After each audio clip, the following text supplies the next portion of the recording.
let's go.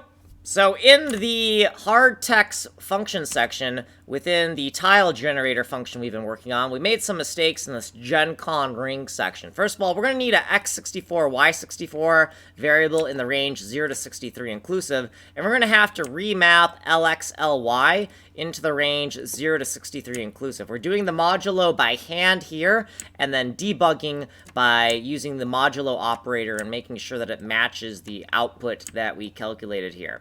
So now that we've remapped the lx and ly to x64, y64, we can use it.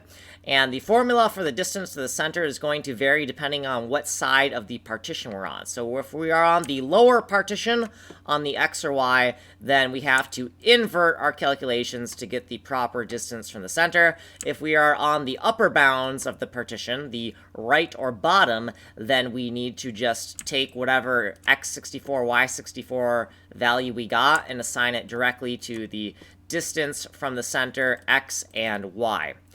Then this still looks correct to me, and we added some extra assertions here, and that's all we did in this video. So here's what we did previously, and oh, by the way, so I erroneously said a 4x4 cluster in the previous video. I meant 2x2 cluster. Here's what we did in this video, and I gotta get out of here. So like, subscribe, send money in the mail.